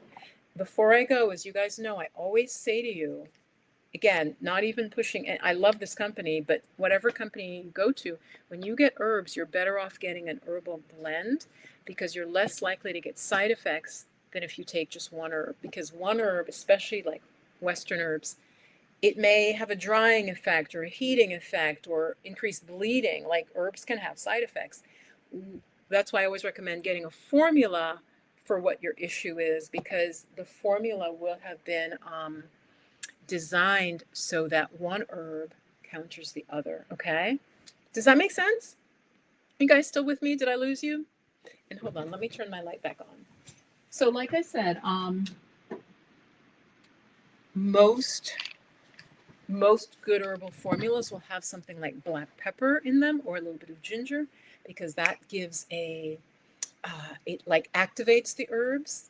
And also licorice is more of a harmonizing the herbs, and then they'll have the actual herbs that do whatever the job is. So I have found this really, really helpful. I feel like my energy is more steady and I don't have any crashes, and that is definitely related to adrenals. And especially nowadays, most people, we are adrenally like fatigued.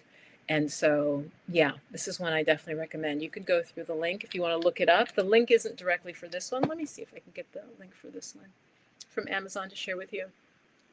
Banyan Botanicals is the company name, and then it's Adrenal Nourish. They have others. They have some women's formulas, like specifically more reproductive. They have one called Stress Ease that might be better for some of you. I try Stress Ease is what I would usually take, and then something said, you know what, try this Adrenal Nourish. And I actually found Adrenal Nourish, probably specifically because it's focused on kidneys and adrenals, that worked better for me. So here, let me put this in, and this will take you directly to the Adrenal Nourish page. Yeah, Vasant Lad. Hold on, I see somebody. Yeah, he's wonderful. Who's mentioning Vasant Lad? Namaskar, yes, says, I have Ayurveda, The Science of Self-Healing, a Practical Guide by Vasant Lad. I think I have that as well. So you know what I'm talking about, right? They're wonderful systems. They're ancient systems. And many of you also might be wondering, and of course there's African herbalism, but a lot of it wasn't written down because it was more oral tradition, right? And so these are just some traditions that they did cross influence, I'm sure, because everybody was trading goods, spices, and all of that. And also what might happen is, say an herb grows in India, but maybe in North Africa or Southern Africa, it's a different herb. So, you know, the systems, the wisdom is there, but the herb they use might be different because, of course, the herb has to grow in the area, right? Like moringa, for example, that's gotten really popular right now, right? That only grows in certain areas of the world, right? And that's how it's really designed, right? The herbs are there that if we stayed, we're anyway. That's a whole other story. This is new to you, the blending. Here. Namaskar, what about basalt? What are you saying about basalt? That's so funny you mentioned basalt. Tell me what you're saying about basalt. Know Before You Go says, it's so nice to hang out with you guys, and I'm willing to, talk about anything, within my sphere. We're not going to talk about automobiles. I know nothing. We're not going to talk about whatever. There's a lot we're not going to talk about that I don't know. So this is new. Yeah, blending of herbs is key because herbs do have a side effect. Ginger, for example, is heating. It warms your body, it increases circulation, and that's great. But say someone literally is maybe having heavy bleeding, I don't know that ginger would be the sole herb that I would give to them, right? Because it's heating. But in a formula, they can balance it out. So, and it says rejuvenating adaptogen. And that's what you really want, those of you who are dealing with fatigue. Of course, see your doctor because you want to know what's underlying going on.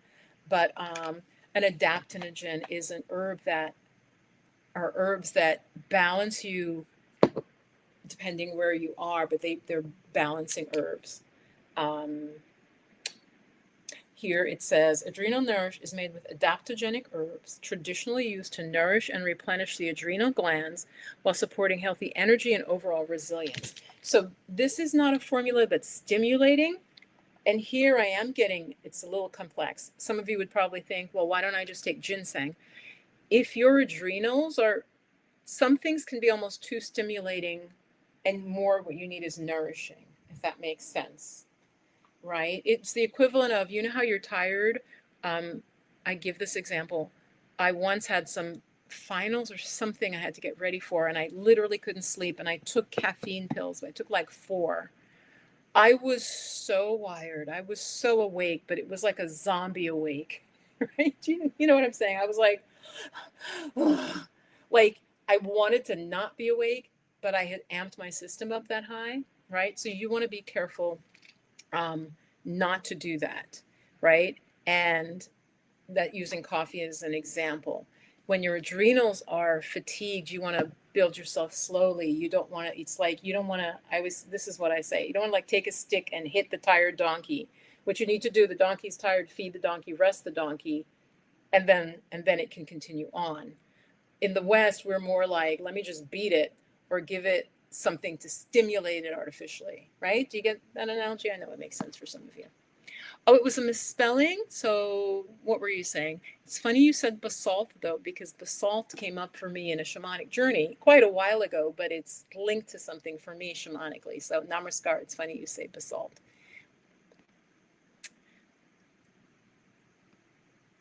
Oh, no, no. Well, if you took the quiz, you know how they cookie you. If you gave them your email, Namaskar, then yeah, hell, they're gonna hit you with a discount. Absolutely. If you order with them, yeah, and that's fine. I like to support the company directly, but of course, Amazon, the price is a little lower because Amazon buys like 500 cases, and then Amazon, being Amazonian, discounts it. So I don't I don't know if it hurts the company. I think it's better for the company if we order directly, but I'm not sure because again, Amazon had to buy it from them, right? So yeah. So guys, yeah, if you gave Banyan Botanicals your email, it's gonna send you a coupon for sure. For sure, for sure. All right. Any questions? Any other? What would you like to see me? So, Mama Magic, what would you like to see me doing videos on? I definitely know I need to talk about my work more so you guys kind of can get, like, share what it's based on, like I was sharing with the Ayurveda here. Like, when I have a client and I get a sense of them, of what their dosha is and how they're going to work, right? That a kapha type is going to want to work more slowly and go step by step, right? Then they have certain limitations and they have certain gifts, um, you know? So these systems can be really, really helpful. Yeah, the blending of herbs is actually, that takes some finesse. That I don't, unless it's something very simple, like I could make up a formula maybe for drying out mucus. Like, I'd lead with ginger, maybe a little peppermint, touch of black pepper just to kind of activate it. Depending what else like. I can make some, but if it's complex, I prefer to get a formula that's made for that. Okay. All right, guys. So, I've been live for almost 2 hours. It's been great to be here. Thanks for listening to, especially that first part where I was talking about, um, female relationships. Thanks for giving me some advice. I would love it if some of you who didn't see the beginning, or even pop in at about maybe 10 minutes into the video where I gave an example of a prophet mother, yeah, being a therapist.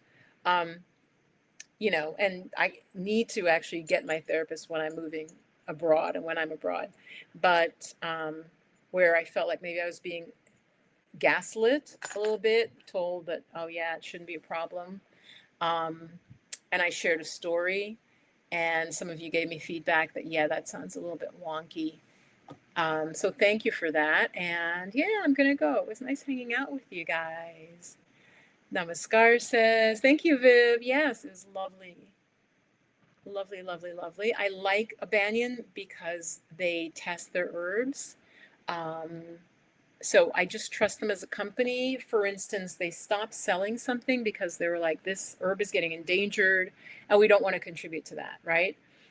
So I think compared to a lot of herbal companies, they're ethical. They are based in the US. A lot of the herbs are raised sustainably in India and other parts of the world, but a lot of the herbs are native to India, but they definitely test their herbs, and it's a reputable company that I have used for years. So I like them for another company that I also like, other than Banyan. You guys don't laugh at my big old bottle, is Planetary Herbals. They're also Ayurvedic, okay? And they're formulated by Michael Tierra, who is, I think he's still alive, who's a licensed acupuncturist and doctor of Chinese medicine. So he combined both. Their formulas are also really good, you guys. Planetary Herbals. Triphala, I think I should just do a separate video on Triphala. I'm just like going on and cramming stuff in. Buy a glass half full. Vata Pitta, yes. I bet you have some creative. Know before you go. Do you have a creative side? It doesn't mean you paint. It doesn't mean you play the piano, but you could. But you have a creativity to how you think. I'd be really curious. I'm going to hang on because I want to know before you go. Yeah. Or tell me next time. Do you have a creative side? I bet you do. If you're Vata Pitta, I would say that you have see, a big creative side. Yeah. So guys, the reason I find this fascinating is because it's literally telling you kind of what your strengths are. It's telling you you're an oak tree, right? No, you're a bamboo, right? Bamboo grows a certain way. This is what you need. No, you're a willow tree, right? So it helps us to kind of narrow down and acknowledge our gifts. And also it kind of tells us what to watch out for. Like I said, with the kapha types, they can get stuck. The pitta types, their thing is they can get irritable and angry and impatient. The vata types, they get spacey and forgetful. So knowing what type you are, if you can keep that awareness, you can kind of work with your typology in a good way. So I'm so glad I turned some of you onto this, and I will see you. I'll have a video Wednesday or Thursday, and then my live on Sunday. Do check out Soulful Mindfulness and join that wait list, because I am a wonderful teacher, and the link is, I'll put it below once I stop. But it would be nice, you'll find yourself in a compassionate space where you really get to like practice meditation with support, and you start doing it and you start to feel really good. So I know I'm going to push it because I know it can be very, very helpful for you. So I hope to see some of you inside that program. All right. Bye for now. I'm ending stream. All right.